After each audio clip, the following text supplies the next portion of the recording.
माणसाच्या हृदयाला खिडकी किंवा असं एक आरपार दिसणारं असं जर आवरण असतं तर खूप बरं झालं असतं, ज्यामुळे माणसाच्या हृदयात काय चाललेलं आहे, कोणते विचार चालू आहेत हे सगळ्यांना कळले असतं आणि त्याप्रमाणे समोरच्या माणसाला ते ओळखून वागता आणि बोलता आलं असतं. परंतु तसं नाही आहे आणि म्हणूनच हे न कळल्यामुळे जगामध्ये मानव हा अयशस्वी ठरला आहे. म्हणजे आता हे जे सत्य आहे मानवाला कळायला खूप कठीण जातं आहे, पण ते त्याला आता थोडं थोडं पटायला आलं की ह्या सगळ्या गोष्टी या अशक्य गोष्टी आहेत.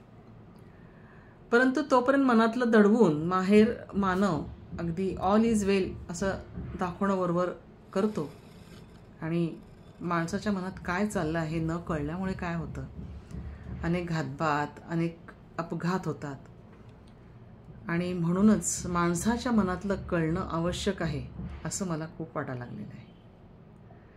काय होतं की सगळ्यात जीवनामध्ये अवघड गोष्ट कोणती आहे माहिती का? ती म्हणजे आपण स्वतःला समजणं. आणि जोपर्यंत आपण स्वतःला समजू शकत नाही तोपर्यंत इतरांना आपण समजू शकत नाही. त्यामुळे आधी स्वतःच्या आत आपण डोकावून बघायला पाहिजे. जे तुम्हाला मिळालं आहे हे योग्य आहे हे तुम्हाला पटत नाही, परंतु त्या विश्व जगन्त्याला मात्र माहीत असतं. कारण की त्याला माहीत असतं की ह्या व्यक्तीसाठी अमुक एक गोष्ट योग्य आहे आणि म्हणूनच तो या गोष्टीची परीक्षा पाहत असतो की तुम्हाला जे काही तुमच्यासमोर प्रश्न आहेत ते प्रश्न तुम्ही कोणत्या पद्धतीने सोडवता आहात. आणि म्हणूनच मला इथं असं सांगावंसं वाटतं की आलेल्या परिस्थितीला स्वीकार करून जर शांतपणे आपण उत्तर देण्याचा प्रयत्न केला तर ह्या ज्या समस्या आहेत या बऱ्याच प्रमाणात सोप्या होतात. म्हणजे निदान डोक्यावरचं जे ओझं आहे ते निदान या खांद्यापर्यंत येतं. आयुष्य सरळ सोपं आपल्यासारख्या माणसांचं तर कधीच नसतं. हजारो संकटांना आपण तोंड देत देत आपलं जीवन जगत असतो. तुम्ही खूप चांगले असाल, नम्र असाल तरी लोक तुम्हाला क्षुद्र समजतात, तुमच्या चांगुलपणाची दखल घेत नाहीत, तुमची कदर करत नाहीत. आजकाल नातेसंबंध कसे झालेत माहिती आहे का? अगदी म्हणजे असे थातूर मातूर आपण ज्याला म्हणतो तसे झालेले आहे. म्हणजे उगवत्या सूर्याला नमस्कार, म्हणजे तुमचा दिवस असेल तर तुम्हाला नमस्कार, नाहीतर नाही.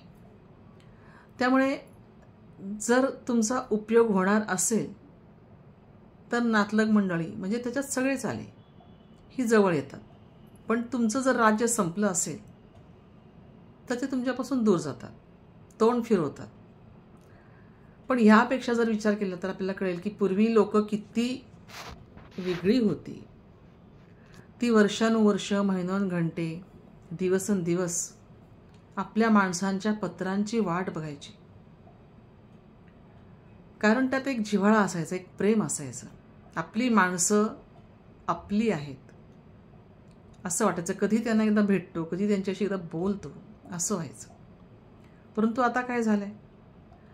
हल्ली असं झालेलं आहे की काही दिवस फोन केला नाही, मेसेज केला नाही किंवा मेसेजला कोणाच्या उत्तर दिलं नाही किंवा रिप्लायला उत्तर फोन केला तर त्याला परत रिकॉल केला नाही तर माणसं लगेच संबंध तोडून टाकतात.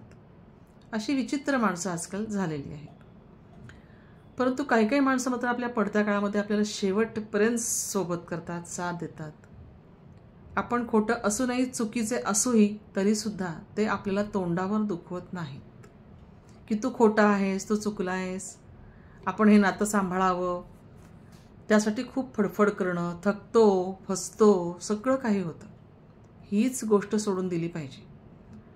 माणसाने फडफड सोडूनच दिली पाहिजे. माणसाची साथ जेवढी आहे, जेवढी लिहिलेली असते ना तेवढीच मिळते आणि तेवढाच तो माणूस सोबत साथ करत चालतो, धावतो. कधी कधी तरी मला असं वाटतं की माणसाच्या नात्याला सुद्धा एक्सपायरी डेट असतेच आणि ती संपली की ती नाती आपोआप आपल्या जीवनातनं एक्झिट घेतात. आपण काळजी करत राहिलो तर स्वतःला आपण आत दुखवत राहतो आणि जाळत राहतो. पण आपण जर काळजी करत नाही आहे, बेफिकीर आहोत असं जर लोकांना दिसलं तर आपल्याऐवजी लोक जळत राहतात. आणि म्हणूनच आयुष्यात खूप धोके खाल्लेले असतात, खावे लागतात आणि या धोक्यांपासून आपल्याला पळता येत नाही. जखमांना त्यामुळे आपण घाबरून चालणारच नाही. हे धोके खाऊन आपण टणक होत असतो आणि म्हणूनच हे धोके स्वीकारायला हवेत. सोन्यावर घाव पडून नाही का, त्याच्यातून तार तयार होते, त्याच्यातून दागिने घडतात आणि नंतर तेच दागिने आपल्या अंगावर शोभा देतात. आणि म्हणूनच हे धोके जर आपण न टाळता स्वीकारले, संकटाशी सामना करायला शिकलो, तर ह्याच्यातनं आपलं पूर्ण जीवन हे उजळून निघेल. आणि म्हणून स्वतःच जर संकटांमध्ये हरवून गेलो, गोंधळून गेलो, तर जीवन निराश होतं. परंतु असं काही नसतं की जीवन निराश झालं म्हणजे आपण लगेच निराश होऊन त्या जीवनामधनं आपण दूर व्हायला पाहिजे, असं करायचं नसतं. कारण तसं केलं तर आपल्याला ज्या वाटेने जायचं आहे ती वाट आपोआप दूर होते. परंतु वेगवेगळ्या वाटा धुंडाळून जर आपण बघायचं ठरवलं तर त्याला काय हरकत आहे.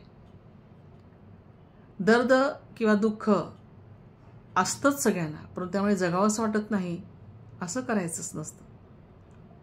या उलट काही कर्तव्य अशी असतात की ज्यामुळे माणूस आपल्याला मरावं देखील वाटत नाही अशी कर्तव्य त्याच्या समोर उभी असतात. जीवनात प्रेम हवंच असतं सगळ्यांना. बालपणात ते प्रेम फुकट मिळतं, तरुणपणात फेजे फेकून मिळतं आणि म्हातारपणी ते हात पसरून लाचार होऊन मागावं लागतं. हे खरं आहे, दुर्दैवी आहे, पण सत्य आहे. माणसांचे नातेसंबंध, आपले नातेवाईक चांगले असतील पण त्यांचा साथ सोबत ठराविक वर्ष लिहिलेला असेल. जसं की आता रेल्वेच्या रुळावरून जाताना रेल्वे कधी कधी मार्ग बदलते आणि ज्याला जिथे मतलब संपतो, ज्याला ज्या स्टेशनवर उतरावं लागतं तिथे तो सहचारी उतरून जातो. पुढचा प्रवास मात्र एकट्यानेच करावा लागतो.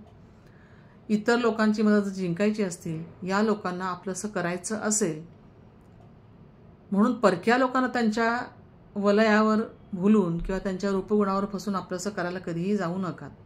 कारण ही माणसं तुमची होतील किंवा झाल्यासारखी दाखवतील सुद्धा, पण आपली माणसं तुमच्यापासून दूर जातील अगदी कायमची.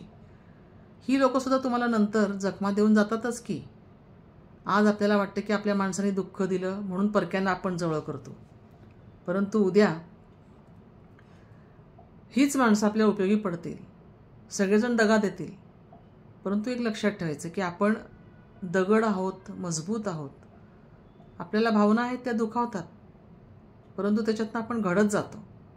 आणि म्हणून आपण माणसं जपायला शिकलं पाहिजे.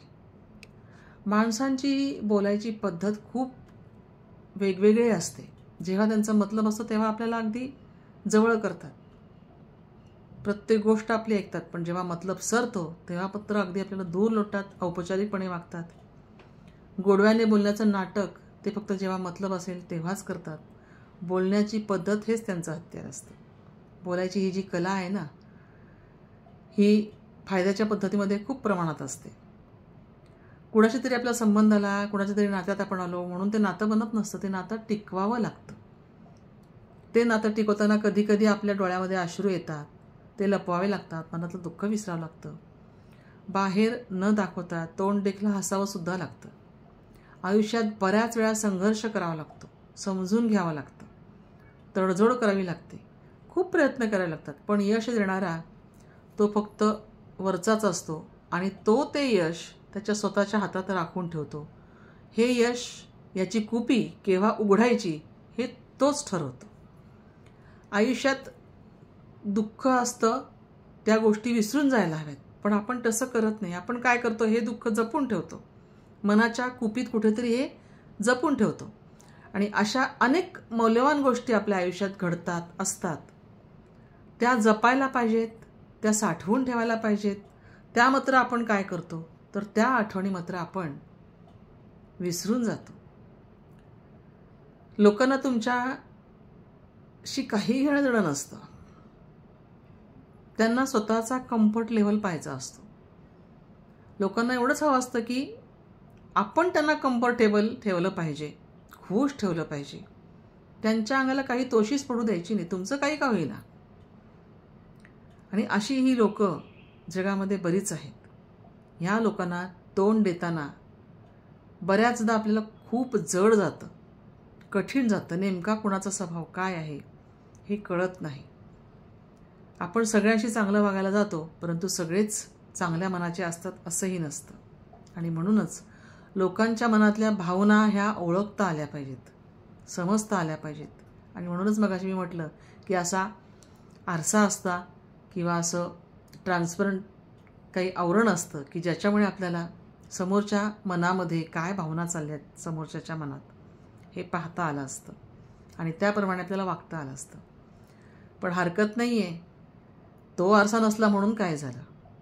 हा आरसा आहे ना, ह्या हृदयाची ठेव, इथली कळकळ जर समोरच्या हृदयाला मिळाली तर आपण नक्कीच त्याच्या मनात काय चाललं आहे हे ओळखू शकतोच. अर्थात लोकांच्या मनातलं ओळखायला शिकायला हवं, पण ते अवघड आहे हे खरं आहे, परंतु कठीण नाही आहे.